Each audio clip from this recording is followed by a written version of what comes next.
Hello, it's Warren Murray filling you in about Friday's news. Results are coming in from the local elections. The Labour Party has made gains in London, while the Conservatives have had the best showing in the rest of England.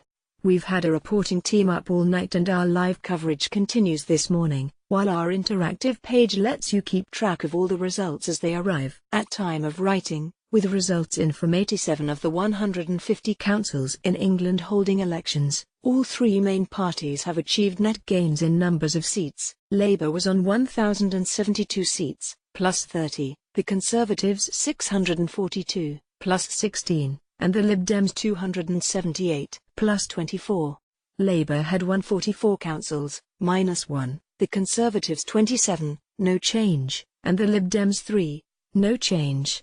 UKIP were the biggest losers of the night. With results in from 87 councils, they had lost 35 seats, and won just 2. Here is how the night unfolded in some of the key races. The results mean Theresa May has emerged unscathed from her first major electoral test since the general election. Preliminary analysis suggests that outside London there was a swing from Labour to the Conservatives. In London the trend was different, but Labour failed to secure high-profile gains that some in the party had hoped for. A much-touted attempt to seize control of Wandsworth was foiled by the Conservatives, who have held it since 1978. On the BBC election programme, Justine Greening, the Conservative former Education Secretary and MP for Putney, said, "Maybe we are beginning to see something akin to peak Corbyn happening." The Tories have also held Westminster, and Labour has conceded it can't win Kensington and Chelsea. The Conservatives gained control of Basildon and Peterborough, both from no overall control. Jonathan Carr-West, CEO of the Local Government Information Unit, said, "At present it looks like a better night for the Conservatives than many would have anticipated." While Labour results have not quite lived up to expectations, the Lib Dems made big strides in terms of numbers of councillors and swept away the Conservatives in Richmond, presumably benefiting from being the only major party opposed to Brexit in the borough that recorded one of the highest Remain votes in the country. Overall though, we seem to be seeing an entrenchment of the status quo. A divided Britain in which big cities vote Labour and everywhere else votes Conservative, said Carr-West. Novichok was made to kill. Up to 100 grams of liquid nerve agent may have been used in the attempted murder of Sergei and Yulia Skripal, according to the World Chemical Weapons Watchdog. The quantity of Novichok used in the Salisbury attack was much more than would be kept for research purposes, indicating it was made to be used as a weapon, said Ahmet Ozumcu, head of the OPCW. The poison was of a high purity and very persistent where it had been spread. Almost 200 military personnel in protective suits and boots are spending months decontaminating 9 sites in Salisbury. Storm over Trump hush money. Donald Trump is being accused of breaking campaign finance law after admitting he reimbursed the money paid by his lawyer to Stormy Daniels in the run-up to the 2016 election. He previously said he didn't know about it. The US president has insisted no money from the campaign flowed to the adult film actor who alleges an affair with him. But watchdogs and experts argue that Trump still broke the law by failing to include the $130,000 payment in campaign financial disclosures. Walter Shaub, former director of government ethics and Trump critic, said, "It is absolutely stunning that we've reached the point where the President of the United States appears to have lied to the U.S. Office of Government Ethics about a payoff to a porn star." Twitter password warning. Twitter has advised all its users to change their passwords after a security flaw was found. There was no indication of breach or misuse of the passwords, which had been stored as plain text on internal system logs when they should have been encrypted. Olivia Solon's report explains the bug and what you should do if you're on Twitter. Indian Ocean's lonely graves.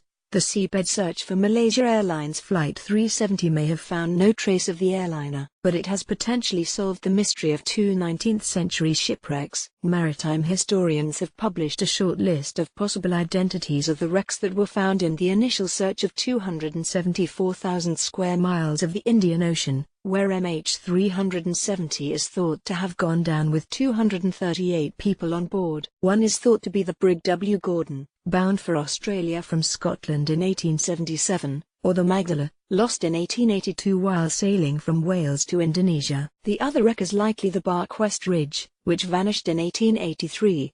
Both are more than 3 kilometers down and unlikely to be researched further. says Ross Anderson from the Western Australian Museum. These are the deepest wrecks so far located in the Indian Ocean. They're some of the most remote shipwrecks in the world. Some of us still walk. A backlash is taking place against charging stations for electric cars, with pedestrians complaining they block their way. Islington Council in London has been clever enough to install them in lamp posts, but in many localities they have just been plonked on footpaths.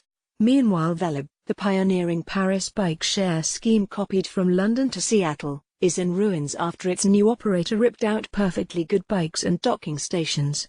The once hugely popular scheme has lost nearly a third of its 290,000 subscribers. Lunchtime read: What to do about Russia? Britain is calling time on Russia's disinformation campaigns with a major international push to counter the Kremlin's propaganda efforts. British politicians and counterparts in Europe say traditional diplomacy no longer works with Russia because its government simply lies whenever it's got any explaining to do. Putin is waging an information war designed to turn our strongest asset, freedom of speech, against us, said Tom Tugendhat, chairman of the Commons Foreign Affairs Select Committee. You should spend some time today getting to grips with how the Russian government wages war on the truth, a prime example being its embassy in London, and the foreign minister himself, spreading conspiracy theories about the Salisbury poisoning. RT, Russia's Kremlin-backed 24-hour news channel, is being investigated by the UK regulator Ofcom for breaches of impartiality rules, but the bigger story is its internet operation.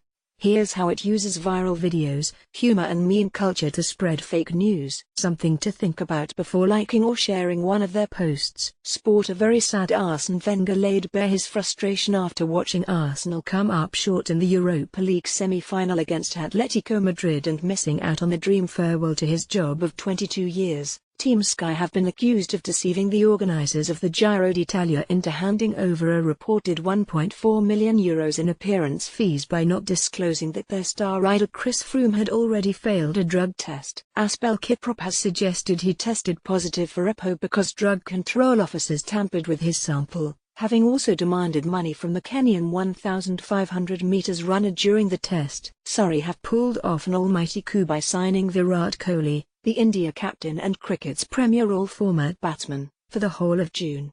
Away from their ritual pre-fight shove for the TV cameras at a London hotel on Thursday, a more considered Tony Bellew paused to observe that, for all the insults and mind games, he expects David Hay to go down swinging when they meet again on Saturday night. And Major League Baseball will announce next week that the New York Yankees and Boston Red Sox will play 2 games at the London Stadium on 29 and the 30th of June next year. Business Asian shares have stepped back while the dollar ran into some profit-taking after a strong week of gains as financial markets turned their attention to looming U.S. payrolls data for fresh catalysts. Investors were cautious after a largely weak performance on Wall Street overnight as some disappointing earnings reports offset strong economic data, while bond yields slid after a surprising slowdown in Eurozone inflation. The pound is on $1.347 and €1.132 this morning.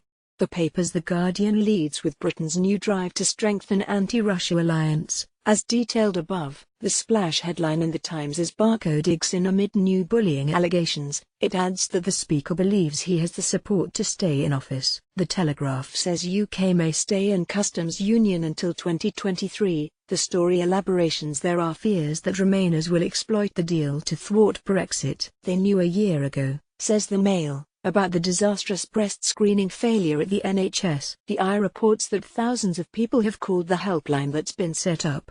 The Financial Times says BT will unveil plans to cut 4,000 jobs as it tries to make £500 million in savings. The Sun is angry about police posing for photos with Arsenal's Ian Wright instead of going to a burglary 500 yards away. The Mirror's front features a grandmother, 81, returning after 8 years in exile because of the Windrush debacle, as well as scandal about jobs for naked cleaners being advertised on a government website. Sign up. The Guardian morning briefing is delivered to thousands of inboxes bright and early every weekday. If you are not already receiving it by email, make sure to subscribe. For more news, www.theguardian.com.